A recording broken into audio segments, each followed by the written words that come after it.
Well, g'day church family. Hope you're doing really well today as you watch this video, whatever day it is. If you're getting our email for the very first time, my name is Shabu. I'm one of the pastors here. Hoping that I've already met you. If not, come and say g'day to me on Sunday. As you know, we'll be gathering again, Lord willing, on Sunday morning. What does that look like? Well, this Sunday I'm calling it Where It All Begins Sunday. Hopefully it'll make sense in a few minutes. Of course, the 9 a.m. service will be gathering indoors, and if you're someone who's never seen or been to a 9 a.m. service, I would super encourage you to come to it. It's a great time of reflection and considering the truths of who Jesus is, even as the 9 a.m. service begins with 1 Corinthians. Then we will be gathering for our 10:15 a.m. service. For those who've been listening, you're thinking, wait, I thought it was 10 a.m. Well, we're sort of shifting it another 15 minutes. Here's the reason why. The music ministry, the setup team, they've been doing an amazing job of coming early, setting up. They just need a bit of extra time to check a few things before we do our service, particularly for the live stream and also for sound check and various other things. So it'd be really helpful if you come at 10:15 a.m. If you come at 10 a.m., that's fine. You can actually help us, which leads me to ask, for those of you who are able to, it'd be really helpful if you can come a little bit earlier to help the team who've been coming faithfully every week to set up the tents, to put the chairs out, to help out the sound team if they need help, all those kind of things. So if you've got if you wake up early perhaps and you've got some time, please, we'd love for you to come and help us do that for this Sunday morning. And then this week, which I'm really excited about, and I hope you will be too, guess what? Kids Church begins. Kids! I can't hear you, but hopefully you're screaming on the screen right now, or the parents are at least.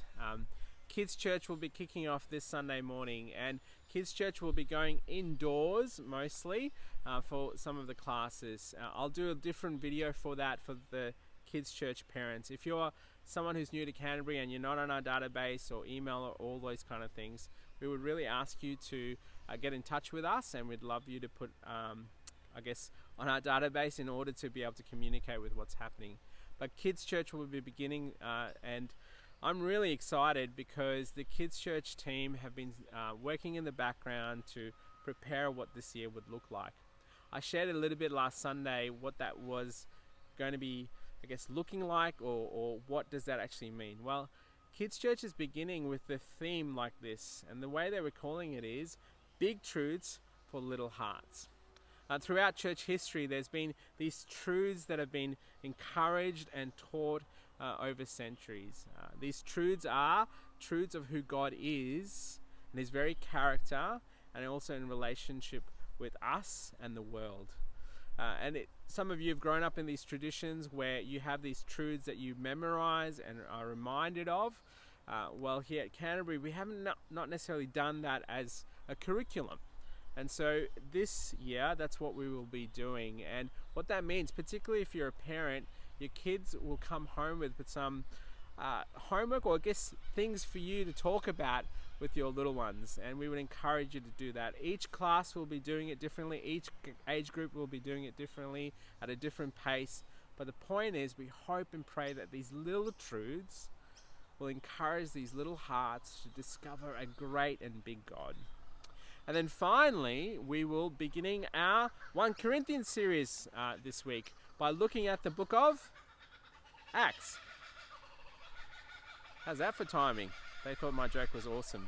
I don't know how we'll go here, but basically, why are we doing Acts first? Well, we're going to be looking at the birth of the Corinthian church as the Apostle Paul planted that church and the history of it, in the hope to see what a way that God's truth and His wonderful gospel and good news of His Son, how it changed lives, and also the challenges in that church, and how, as we jump into Corinthians, you'll see the history and what influenced them as well. So church family, would you be praying for this Sunday? Would you be coming along to participate and to be involved in that? And then finally, after our service, we will be, Lord willing, having a BYO hangout, picnic, lunch kind of moment. So bring along your picnic rugs, bring along your chairs, bring along the icy poles, lots of water. We'll see how the weather holds up as well. We know that it'll be a little bit warm, so we will do our best to keep you cool as well. But please do bring whatever you need to keep you hydrated, to keep you cool during our time together as a church family. So look forward to seeing you on Sunday. If you have any questions, feel free to get in contact with me. God bless.